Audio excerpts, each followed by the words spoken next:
Hi, everybody. Welcome back to another Second Breakfast podcast. I'm Andy Roth, alongside Phil Duvall. Say hi, Phil. Hi, Phil. Yeah, there we go. And today, we are going to talk about The Hobbit. You might have heard The Hobbit. You might And, have heard because we talked about it two well, days two ago days on ago, our podcast. The Hobbit, An Unexpected Journey. Oh, is that what it's called? It is. Um, Before we talk about The Hobbit, can I say something really quick? Please do. Okay. A really great movie is when you go into the movie theater and you see something, and it doesn't matter what happened beforehand.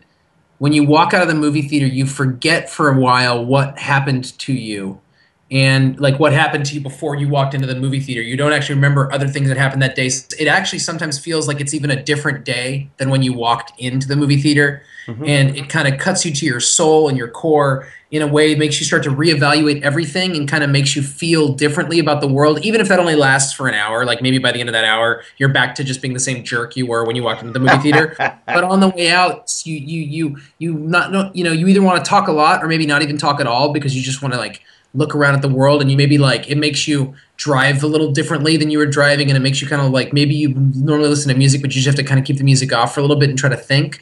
um That's a. i No, i go ahead. saw i, Go s- ahead. I saw Zero Dark 30 today, and it's that kind of movie. It is it, it it's one of the best. I don't know. I don't like to use terms like best and worst. I think it's lame. But it is. I think it's probably my favorite thing I've seen this year. If it's not my favorite thing I've seen this year, it is anyway. It's just an incredibly exquisitely made, excellent, thought-provoking, chilling, wonderful movie. I want to Skype punch you. I am so jealous of you. I'm so jealous of you. It's only playing at four screens in all of America, and one of them is like an hour away from me. And my some friends of mine wanted to go, so we went. Oh, Skype punch Phil in the face. I'm But so but angry. I'm not saying it for that reason. I guess I'm saying it because it's not coming out in the rest of America for a couple weeks. And when it Yeah, comes out, I just want everyone to know that if it gets any hype, it deserves it. And if yeah, Jessica Chastain wins awards, more than one award for it, she deserves it. yeah. And if Catherine Bigelow, if this movie wins Best Film again, if she wins Best Director again or Best Film again after she won for Hurt Locker, that would be fine. That would be an okay thing. Okay. Now, I still haven't seen Django Unchained and a couple of other things, but regardless of what I see after this, it would not be a bad thing for this movie to win a bunch of things. I love it. I love It it. is, it is, it is, it really, really is a great film. A great film. And I'm looking forward to seeing it again someday, but not tomorrow because I couldn't handle it. Wow. Which I think takes us to The Hobbit because I saw The Hobbit 2 days in a row, and I'm about to see The Hobbit for a third time tomorrow. Um, for my job, though. I'm seeing The Hobbit for my job tomorrow. I'm getting paid to see The Hobbit You tomorrow, have so a that's a whole other nice thing. job. You have a But good uh, job. but you can see The Hobbit 2 days in a row. It's true. That's true. So, is The Hobbit a great movie, Andy? Um, I'm going to say no, but I'm Yep. also going to say that my answer to that could have been like, I don't know, orange. Because I just, like, I, I mean, guys, we have named our podcast Second Breakfast Podcast. We are not rational actors in the world It's when true. it comes to movies set in Middle Earth. We just aren't. So, What? right? Heck do you mean? So, I mean, I think, and that cuts both ways, right? I mean, no one was harsher, for example, and I am not equating the two, but no one was harsher on on the prequel trilogy of Star Wars than original trilogy fanboys, right? Hmm.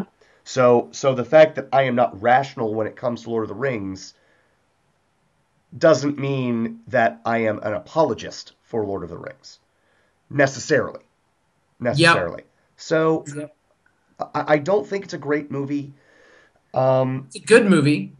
I think it's It's not a bad film by any stretch of the no, imagination. no. I think it is unfortunate that it is almost two different experiences. The first half of the movie is slow and meandering, and yes, the first half of the book is slow and meandering as well, but I don't care. I mean, it has to stand on its own.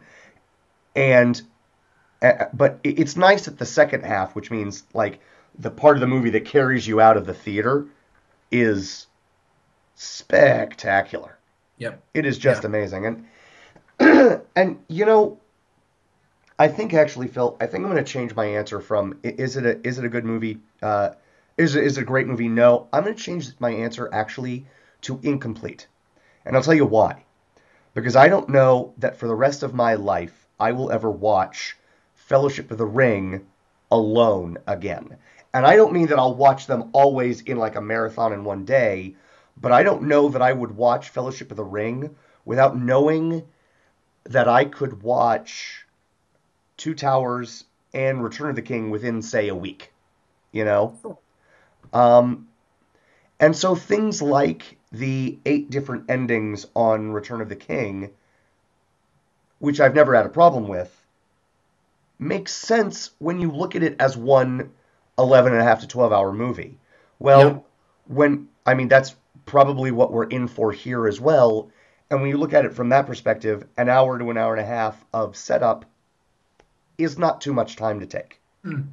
Um, Yeah, and I think for me, there's a couple things that I think are going into my sort of my I don't want to say negativity, but because it's not negativity. I mean, like but it's my lack of it's enthusiasm, sure, which I sometimes mistake for negativity with the way I act. right? Um, and it's one is simply we talked about it before, but The Hobbit, the book, is not an epic book. Nope. And now they're making 3 epic films, one large epic venture about a book that wasn't epic. Whereas Lord of the Rings could have been a 20-hour movie, and they knocked it down to 12. Yeah.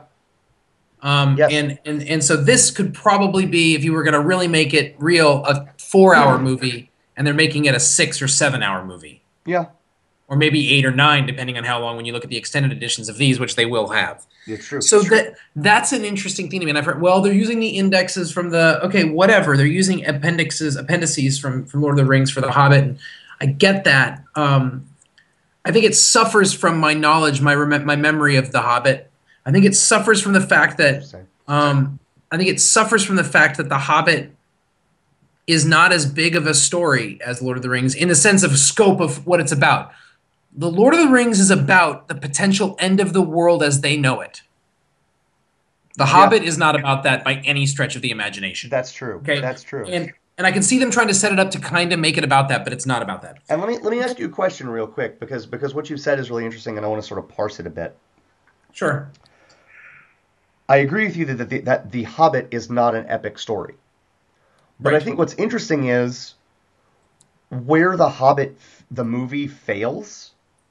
It isn't in a failure to make the story epic. Strangely, the movie felt epic to me, and maybe that's sort of a disconnect that I'm having. Does That's that what make I'm. sense? Yes, yes. It's not a failure to look epic. It's that they're Right. taking a movie that to me isn't an epic story and making it an epic story. And I had a Right. hard time, and it took me up till about halfway through the second movie, the second time watching it. And hopefully, I'm looking forward to seeing it tomorrow. And I'm not sure, but I think we're seeing it in 2D, which I'm really hoping we are, so I can just focus on the story and not worry about all the goofy mumbo jumbo that's happening to my eyes that I can't stand. Um, but it took me a while to remember this movie is literally called The Hobbit. It's actually about a character, one person, one hobbit, and their journey, or their like that character's development. And it's hard to remember that because it's such an epic. It almost feels like he's using the same palette for this one character that he was using for these dozens of characters in Lord of the Rings. And I'm not sure yet how I feel about that. I also think Interesting. there's no real way. There's no real way. It's really, really hard to pretend like you can judge this separately from Lord of the Rings, and I think that's unfair. But I think Gandalf's in it, That's true. and this is a character that every single moment he was on the screen in the first trilogy, he owned. He just owned. Like Gandalf just owned the world anytime he did anything, And he does in this as well, but it's like adding the canon's already been written almost, and so it's like adding stuff to the canon is a little bit like it's difficult work, and so I'm not sure. I've read interviews with Bob Dylan where he talks about whenever I put out a new album, people always say, well, it's not as good or it's not as this or that as this other album he made back in 1965.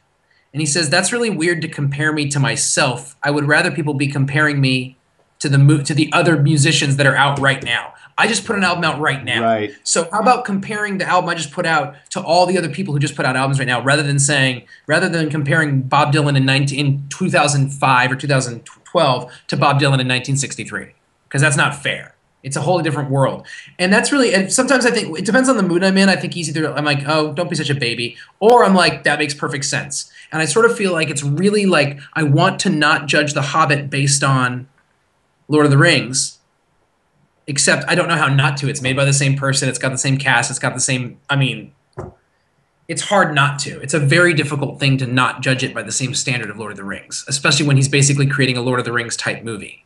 It's true. It's true. I think, and this is something that viewers, you will find this almost impossible to believe, but we actually do talk about this, like plan out in some sketchy sense what we're going to talk about before we What? hit the record button. We have not talked about this, but I think, the other aspect to it is that these are prequels, and prequels are always kind of iffy. They have to be done perfectly. I can't think of a better prequel, for example, than the Robert De Niro section of Godfather Part 2. Yep. Right? But because you wouldn't know this, but what happens is in the original Godfather 2, the way it's done is it's interspersed with the modern telling, and so it's paralleled, and so it's like a prequel kind of. Exactly. Because I literally, and I apologize, Phil, for not giving you every single iota of my attention, but I literally got a text just now that was so long that it had to be split up into 5. Okay. I would block that caller. He's a friend. It's okay. But it was all about how he was disappointed in The Hobbit, and what he said was a number of his complaints was that we knew that there was no real danger. Mm-hmm. And, it's interesting. I kind of think that's on you. Like I kind of think that's on the viewer. Yeah. Like you're going into like. No, I mean it's like watching Titanic. This ship's gonna sink. Come on. Right. Yeah, that's right. Like the reason you are seeing a movie called The Hobbit, starring a character named Bilbo Baggins, who you have seen 60 years later in his life in The Lord of the Rings, cannot be, I wonder if Bilbo makes it out alive.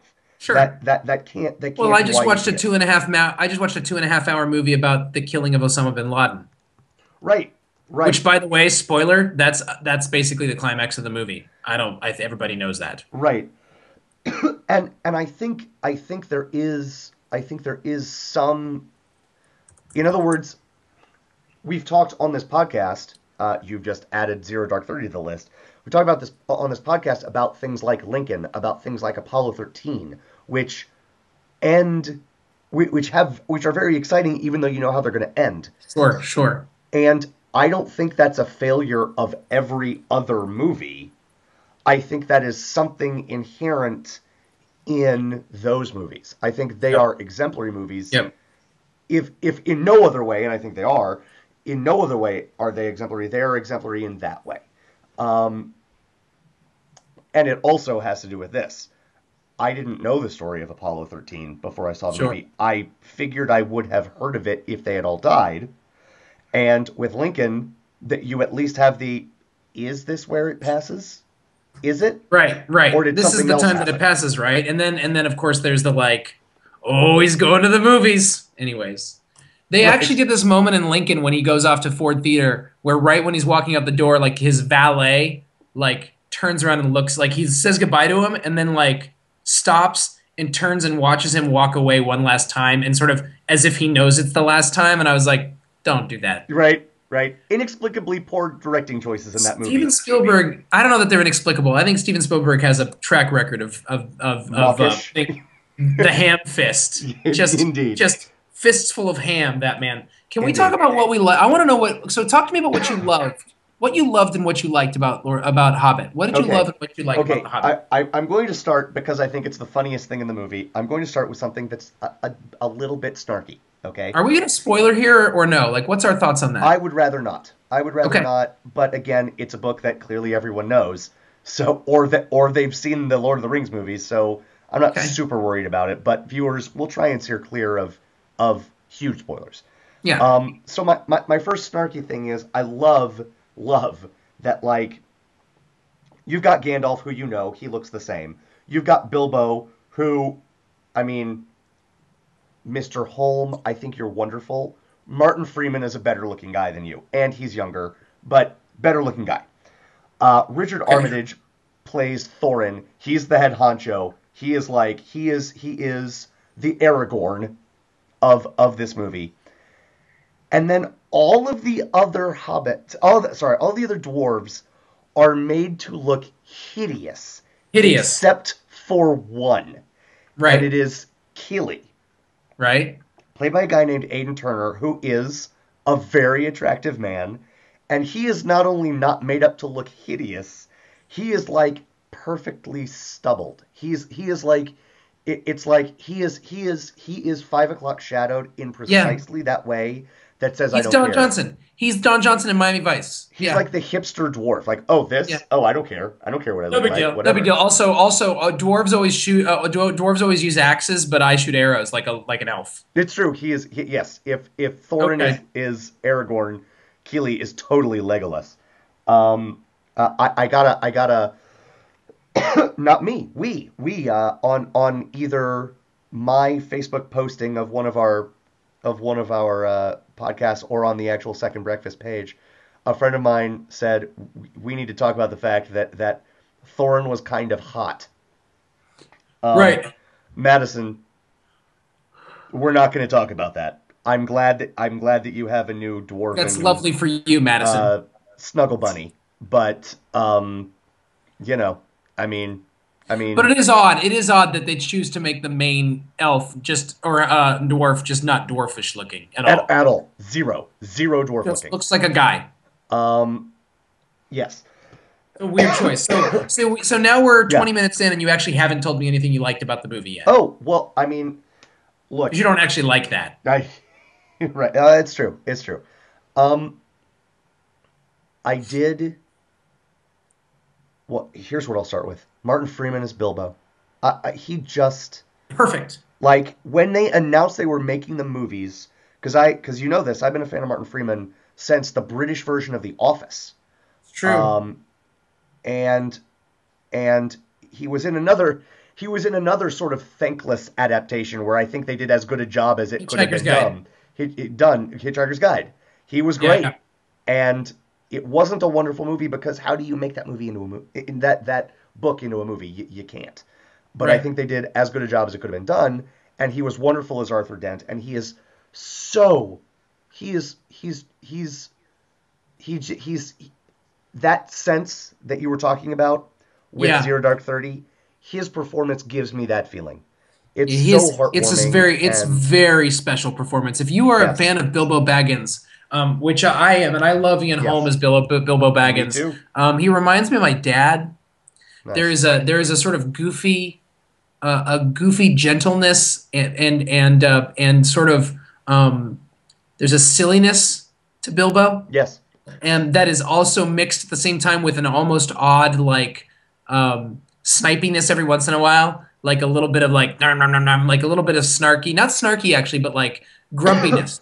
Yeah. There's grumpiness, but also and then this sort of whimsical, just happiness Yeah. and goofiness that I love so much. And Martin Freeman is not the he's not doing a carbon copy of it's not like James Brolin doing Tommy Lee Jones in Men in Black 3, although that's amazing. That's an Yeah. amazing performance. Yes. Yes. it's not like that. But it is they both catch the essence of this character. Yes. He catches the essence Yes. of Bilbo, the fussiness of him at the beginning, and you start to see him loosen up, and he pulls off. The way you can really tell is Peter Jackson, who Andy and I love very much, Hmm. has the capacity to write lines, or someone in his writing crew, that are right on the borderline of like Velveeta Cheese Express. Like um it's and And he like often ends his movie with them, or comes close to ending the movies with them. yeah. So, Yeah, he's like basically like it's like this is what we learned today, folks. right, right.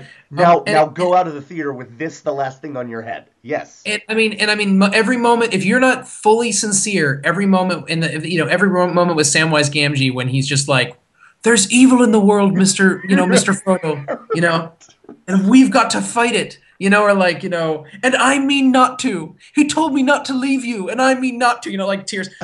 Like, I'm but if laughing right now, but I'm like tearing up just at yeah, yeah, Phil no. doing it It's like because it's so goofy, but if yes, they but the right performance can pull it off and make it not goofy at all and really pull out the truth yep, in it. Martin Freeman does that beautifully. Martin yes, Freeman walks that line perfectly. yes. And to me, unquestionably the best scene in the movie is the scene between him and Gollum. Oh, absolutely. It's not just because we're ready to see the ring or because of Gollum, although I think that helps, Yeah. but it really is Andy Serkis and Martin Freeman are just it is just like watching a master class. I'll tell you something, and this is not to disagree at all. This is to build off of what you just said.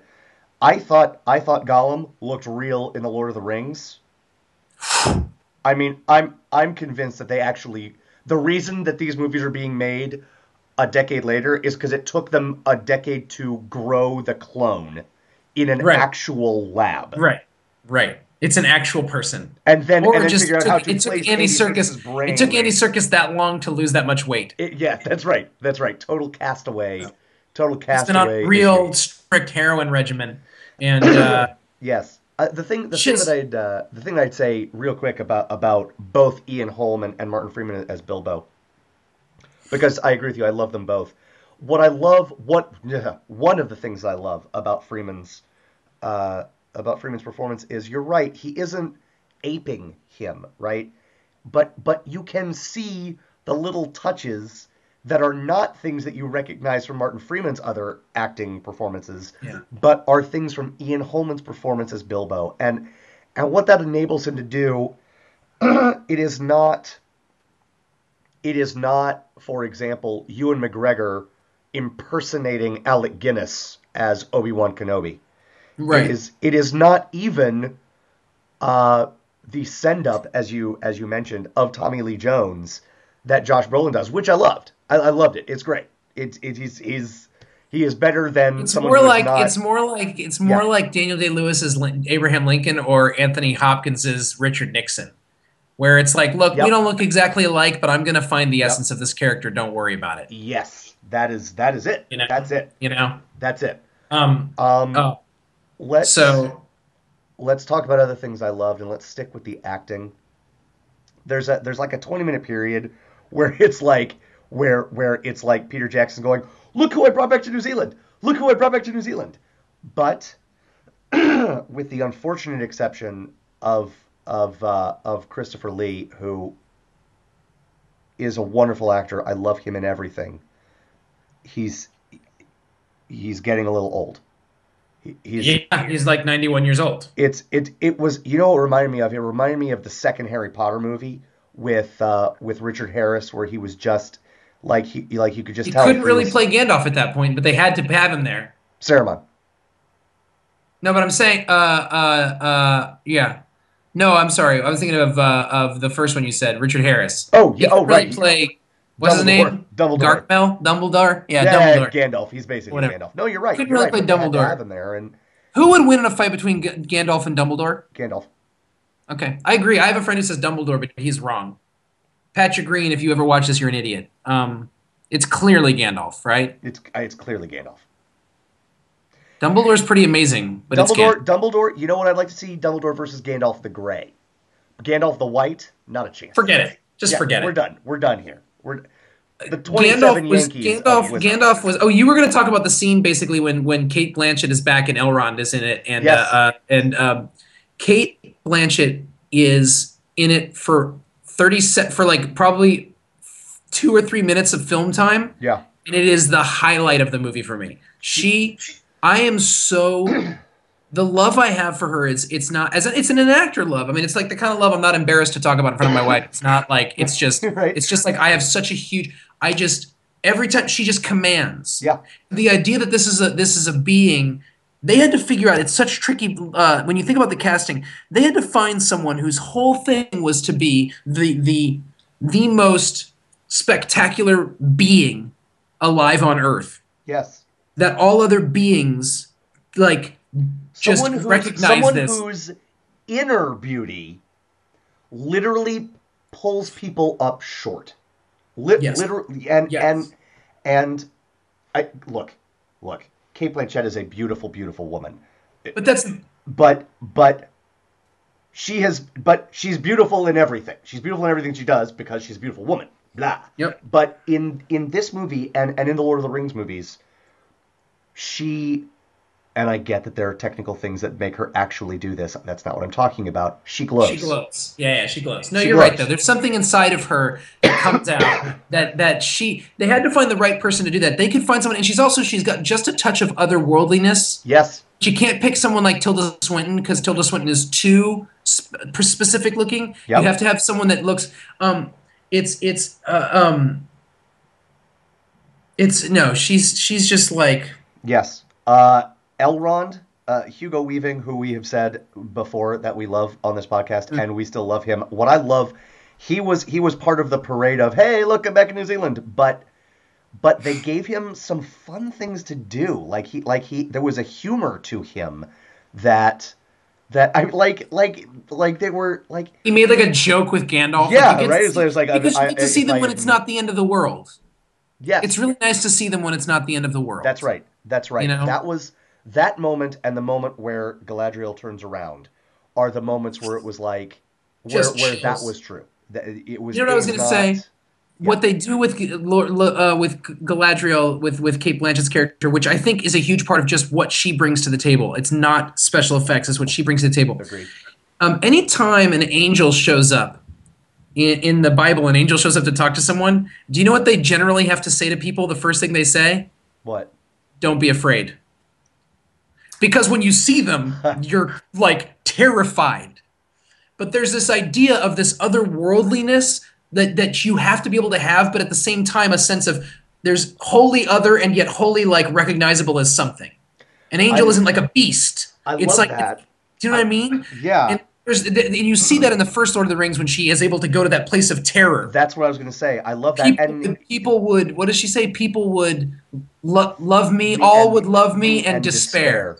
Yes. And And it's that. I love that you brought that up. I love that you brought that Don't be up. afraid. It's and she doesn't do that in this, but again, it's a different thing. Like it is she gets to be playful with Gandalf as well, which is nice.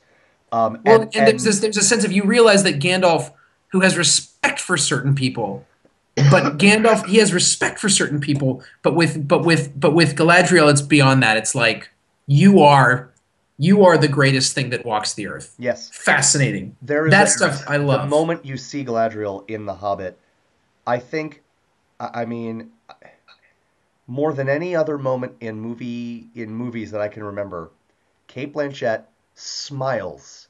She smiles so big you can see her teeth, and then and honestly, it happened to me. It happened for me in this order. She smiles so big you can see her teeth, and then you realize she's just smiling with her eyes.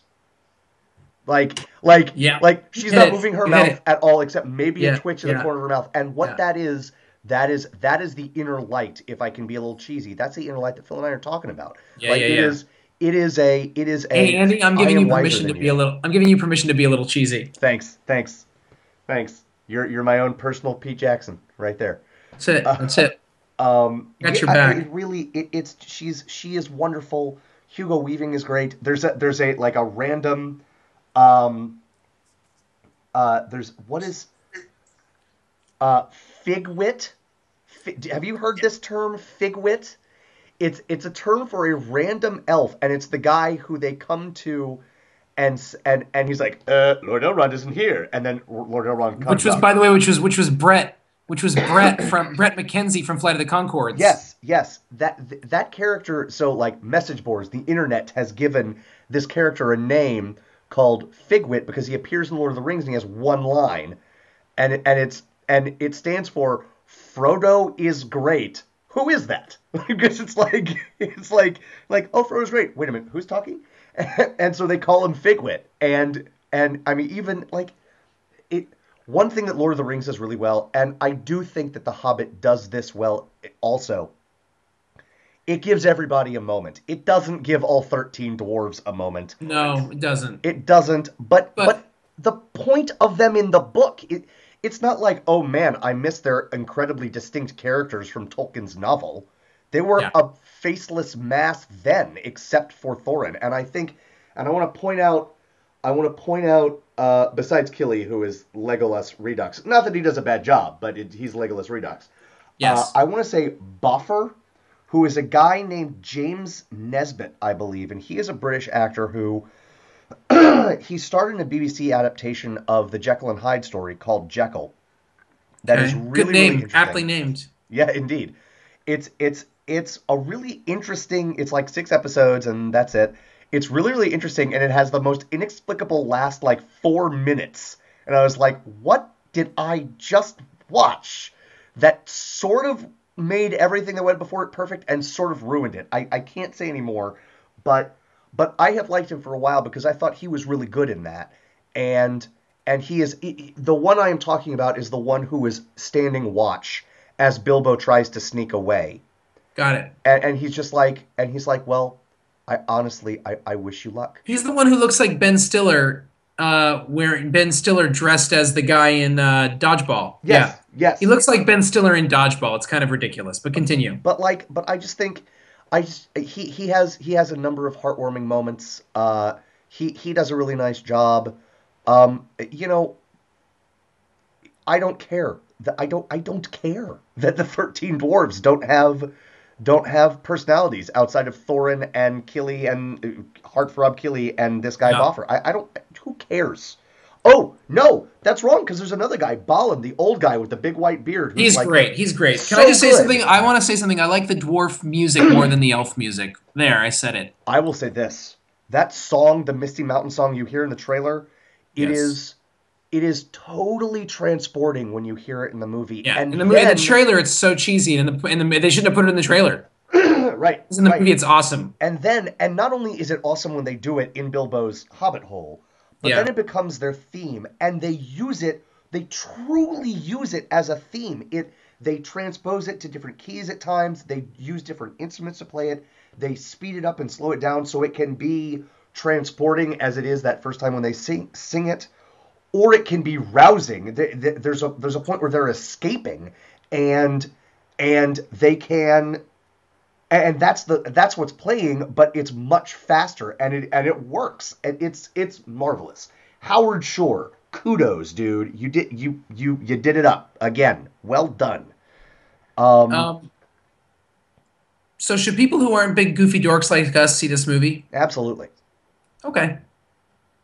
I really need to see it again. I absolutely. really want to see it 2D so I can just focus on the movie. The next time I see it, which hopefully will be tomorrow or Friday, sorry, Thursday or Friday. We're recording this Wednesday night. I leave for Texas on Saturday morning. By then, I want to have seen it one more time. Hook 'em. Hook 'em. I want to have seen it one more time, and when I see it again, it will be in 2D. It just will. Yeah. Um,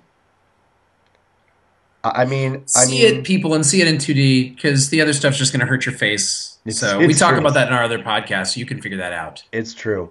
Uh, What else do we want to say?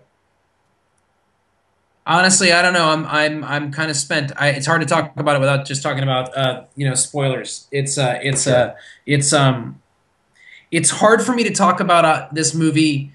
You know what I want to say is that I know a bunch of teenagers who saw this movie and loved it, like unabashedly loved it. Sure. And I'm wondering, I'm hoping, I'm thinking it's kind of cool if this is their Lord of the Rings moment. Amen. Amen. Let's not forget that the best adaptation of a kids movie is of a kids book is still it's not that it's not a kids movie, it's that adults can enjoy it too, Yeah. right? Because then you're changing what it is. And for all of what we talked about, and I'm not going back on my agreement with you. I agree that Peter Jackson made the story more epic than the book is, but he didn't change its essence from the fact that it is a goofier tale than Lord of the Rings. It is a slighter tale than Lord of the Rings. And I actually think It he uses some of the same yeah. motifs as Lord of the Rings Yep. I'm hoping that it departs from that in the next couple ones. Sure. Sure. Having a character that you can call the Aragorn character and a character you can call the Legolas character, and having an ending, a climax that was eerily similar to the climax of the first movie, to the first Lord of the Rings movie. Yeah. I'm not actually complaining right now. No, no, I I'm know. just, but I'm saying there that if it can, I hope it doesn't continue down that road. That's fair. That's fair. I wonder how much of that is Tolkien wasn't actually the best writer in the world. Meh. Stop. No, because that's stuff that Peter Jackson added. No, no, no, no, no, no. I mean, like Thorin being similar to Aragorn. Okay, that's fair. That's what I mean. That's what I mean. Fair enough. The other Fair stuff I enough. agree with you. The other stuff I agree with you. Well, it would have helped if they just made him if they'd gone with a Thorn that actually just looked like a little goofy dwarf man. Like the cartoon from the 70s. Yeah, Yeah. I never saw that, but I saw It's pictures of it. amazing. It is amazing. This is a spoiler for Lord of the Rings, so if you somehow have managed to not see Lord of the Rings, turn away. Why are you listening to our podcast if you haven't seen Lord of the Rings? Right? Second Breakfast is a reference to that. Um, Yes. there is a song played by random cartoon minstrel elf dwarf hobbit, I don't remember, at the end of the Return of the King cartoon. And we remember what happens to Frodo. He gets his finger bit clean off. And there is a song at the end, and I just remember the first line. There's a song at the end called Frodo of the Nine Finger, and it is amazing. And that is the last. You can have the last word, but my last word on The Hobbit is actually going to be the first line, which is, and he's like strumming a little lute as he does it. And he's like Frodo of the Nine Finger. It's amazing. That's it. That's it. I can't top that, so I'm going to stop talking. You've done well. You've done well, Thanks. my child. Thank you. So it's good to have Lord of the Rings back. I'm excited for the next two Indeed. Middle Earth movies, and it'll be interesting to see where it goes. I'm older now. I don't know. I'm a little bit more jaded, so I'm excited. But I'm excited to see it tomorrow again and see how that goes. But it's not my favorite movie of the year, and I think that was hard on me. And that's my stuff. Yeah. That's my baggage. Yeah, The because first for three three were my years in a favorite movies of row, one of those years. yeah, Yeah. yeah, And for this is three, yeah, already not even my third, maybe my third or fourth favorite movie, maybe fifth. I mean, sure, so that's a weird feeling to have, it but is a I'm weird trying feeling. to just take it for what it is and just enjoy the movie, which is hard. It's like, well, expectations. No, no, just shut up and watch the movie. Just. That's right. That's right. Uh, guys, see The Hobbit. I know people are disappointed, but chances are you won't be. And Yeah. and and Just enjoy. Like, here's the thing. Like, if you want to just escape and see something different, then it does that for you. It's like totally. they create a whole other world for you that you can just go hang out in. And they're like, very rarely do movies actually do that. They do really, really cheap versions of the world we live in, really Right. flashy, fake versions of the world we live in. And And this this is is a different storytelling. This is world. like the reason Andy and I love it, even though it gets goofy or we get complainy and like nerdy, whiny about certain things, is we like the idea of telling a story that is part of something larger, and that we're part. You get to delve Yes. into a whole world and deal with themes that are bigger than yourself. That's our favorite thing, and Yeah. this does that, and it does that. You That's get to the go to reality. Middle Earth again, and in Middle Earth, all of those beautiful things Phil just said, that's where those things happen. You know? Problem is you've been to Middle Earth before, and the whole time you were there, the whole world was at stake. So if you can get it into your head when you're watching it that the whole world isn't at stake in this story, it's a smaller story, even if it's told the same length. It's a smaller scale Scope and scale, yes. scope, smaller ramifications. If you can just be okay with that, then whatever, you'll just have a good time. I'm just not sure I'm okay with that because I'm life and death about everything. I'm just a big baby. Just Oh, there goes Phil again, being life and death about stuff. Blah, blah, blah. so. Well, guys, we're Anyways, rambling, which often happens when we talk about a Lord of the Rings or a Hobbit movie. So so don't be like us. we're say again. Just don't be like us Don't as be like us people. on Don't so be many like levels. Don't be like us. yeah. Uh, All right. Tomorrow's our Christmas mailbag. I'm psyched. I am psyched too. It's probably gonna be supersized because we've gotten some good Christmas questions, and Genius. genius. It's just so much fun. So we'll see you for that tomorrow. Have a lovely Thursday, everybody. This has been another Second Breakfast podcast. I'm Andy Roth. That's Phil Duvall. We'll see you again tomorrow. Bye bye. Toodaloo.